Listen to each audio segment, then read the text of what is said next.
A graça e a paz, amados do Senhor. Eu sou o pastor Welton Lobato, um dos pastores da Igreja Batista Missionária da Amazônia, em Belém do Pará, atualmente em missão na cidade de Joinville, Santa Catarina. Gostaria de compartilhar com você uma breve reflexão que está embasada na carta do apóstolo Paulo aos Gálatas. Veja bem o contexto desta carta. Brevemente eu quero te explicar de que os mestres judaizantes, eles acreditavam, aceitavam a ação messiânica de Jesus, mas eles estavam acrescentando algo a mais, que era exatamente o comprometimento com as leis, com os ritos, com os cerimoniais judaicos, principalmente em relação à circuncisão e à obediência à lei ética e aos cerimoniais. Para o apóstolo Paulo, a fé em Cristo Jesus, ela refletia no comportamento, na conduta da pessoa. Mas para os mestres judaizantes, o cumprimento da lei era mais importante. Isso era uma perversão ao Evangelho. E é exatamente por isso que o apóstolo Paulo escreve essa carta aos Gálatas, e é por isso que eu quero, neste momento, compartilhar com você esta breve reflexão. Nós não podemos, em hipótese alguma, nos perder em um dos pontos principais do ensino do apóstolo Paulo através desta carta para os nossos dias. Então, no capítulo 6, nós encontramos regras do apóstolo Paulo, regras do pastor apóstolo Paulo, regras amáveis, regras doces, regras deste homem muito usado por Deus. Nós encontramos aqui que Paulo está regulamentando as nossas relações interpessoais, a ausência de egocentrismo, de preocupação com a minha própria dignidade e posição. Isso tudo deve ser substituído por uma relação de amor, onde eu trato o semelhante da mesma forma que eu gostaria de ser tratado por ele. Paulo também dá ênfase na generosidade, na mordomia, dá ênfase no altruísmo, de bens materiais. Nós precisamos cobrir as pessoas, abastecer as pessoas, estender as mãos aos necessitados. E isso deve começar através da vida daquelas pessoas que assistiam à igreja através do ensino, dos mestres locais, dos apóstolos, dos mestres itinerantes. Esse é o enfoque de Paulo nesta carta aqui. Nós precisamos, na verdade, auxiliar todas as pessoas de dentro da nossa comunidade e também auxiliar as pessoas que estão vivendo em volta a esta comunidade. Então, a preocupação cristã, a nossa preocupação, ela deve ser exatamente em nós nos mantermos equilibrados em relação a tudo isso. Porque se nós vivermos em desequilíbrio, isso pode ser um grande problema.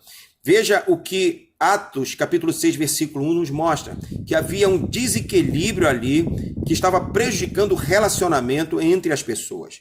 As viúvas helenistas, elas estavam sendo esquecidas na distribuição das cestas, elas estavam sendo ignoradas. O olhar dos hebreus estava voltado para as viúvas hebreias e havia então ali um problema. E o contrário pode ser muito grave também. Se eu voltar o meu olhar para as pessoas que estão fora da igreja, me esquecendo das pessoas de dentro, isso também é um desequilíbrio. E isso também vai acarretar num grande problema na vida da igreja. Observe que nós precisamos estar atentos a tudo que está acontecendo em nossa volta, para que nós não possamos não nos perder naquilo que Deus verdadeiramente nos ensina. Vamos fazer uma breve reflexão aqui. Imagine que, após uma grande chuva, 3 casas na sua rua elas sejam danificadas e necessitem ser reconstruídas. Das 3 famílias prejudicadas por essa forte chuva, uma é da sua igreja. E a igreja tem um dinheiro em caixa para assistir as pessoas. Mas esse dinheiro só pode assistir a uma família apenas. Para quem você vai direcionar esse recurso? Pois bem, querida, a palavra do Senhor nos mostra em Gálatas capítulo 6, versículo 10, que nós devemos assistir primeiramente os domésticos da fé. Em algumas versões, primeiramente os da nossa própria casa. E a palavra que aparece aqui para casa é tua roikios, que tem origem do substantivo roikia, que significa casa. Então, diante desse cenário que se desenha, a igreja ela não pode, em hipótese alguma, se eximir das suas responsabilidades. Nós precisamos sim assistir à sociedade, mas isso dentro de um equilíbrio bíblico, de um ensinamento bíblico. Nós não podemos olhar para fora da igreja sem olhar primeiro para dentro da igreja. Em 1 Timóteo capítulo 5, versículo 8, diz assim: ora, se alguém não tem tido cuidado com os seus, especialmente com o da própria casa, tem negado a fé, e é pior do que o descrente. Há uma recomendação também no capítulo 5, versículo 3 de 1 Timóteo em relação às viúvas.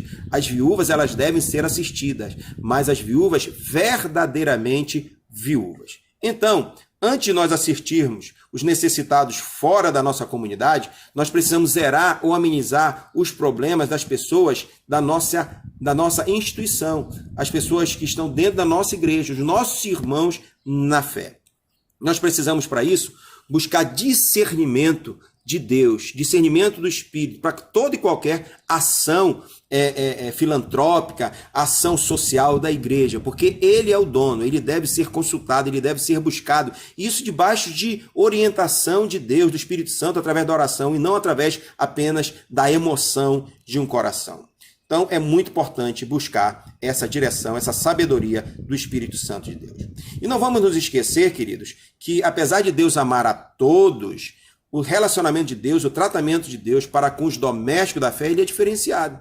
Tanto no que diz respeito à cobrança, quanto no que diz respeito ao cumprimento das bênçãos sobre a vida dos seus filhos. A palavra do Senhor diz que é quem mais eu dou, mais eu cobro. Não é verdade? E ouça o que diz esse texto. Agora, pois, sê diligente, ouve a minha voz, guarda a minha aliança. Se fizeres isso, então sereis a minha propriedade particular dentre todos os povos, porque toda a terra é minha. Observe que Deus é dono de tudo. Todos os povos pertencem ao Senhor, mas os filhos, os que obedecem, têm um tratamento diferenciado. De Deus não se zomba. Tudo que o homem, ele planta, ele colhe. Então, queridos, muitas pessoas que estão passando necessidade estão colhendo apenas os resultados das suas escolhas. Não estou dizendo com isso que a igreja não deva se preocupar com os necessitados da sua rua, do seu bairro, da sua comunidade. Mas nós precisamos voltar o nosso olhar primeiramente para os domésticos da nossa própria casa, da fé em primeiro lugar. Depois disso, nós iremos assistir às pessoas sim. É como a igreja primitiva vivia sem que os irmãos tivessem necessidade alguma. Tudo estava resolvido dentro da comunidade da igreja primitiva. Assim deve ser a nossa conduta também. Assistir primeiramente os nossos irmãos que estão ao nosso redor. Ver a necessidade deles. Zerar, amenizar, porque às vezes não dá para zerar, mas dá para amenizar. Depois sim, voltar o nosso olhar para a nossa comunidade. Não podemos viver a pressão de algumas pessoas. Nesses dias pós-coronavírus, nesses dias que nós estamos vivendo, querido, isso vai com certeza trazer sérios problemas, sabe? Nós estamos vendo isso. Então essa é a minha palavra para que a gente possa estar atento, a não voltar o nosso olhar, que o nosso coração não nos guie, mas sim a razão pautada nas Escrituras. Friso mais uma vez enfatizando, primeiramente os domésticos da fé, depois os demais necessitados. Isso é bíblico, até porque existem ações para com a comunidade que são de responsabilidade do governo. A igreja ela anda de mãos dadas com o governo. Não existe nenhuma instituição que esteja de mãos dadas mais firmes com o governo do que a igreja. Mas quem trata da igreja é a igreja. A igreja é responsável em cuidar da igreja. Deus é o dono da igreja. Deus cuida dos seus filhos, da sua igreja, através da própria igreja. A igreja estende a mão ao Estado, à sociedade, abençoa, cuida sim, mas primeiramente o doméstico da fé. A sociedade será assistida a partir do momento em que a nossa atenção, a nossa assistência esteja voltada primeiramente para os domésticos da fé. É isso que a Bíblia nos ensina. Que Deus te abençoe em nome de Jesus.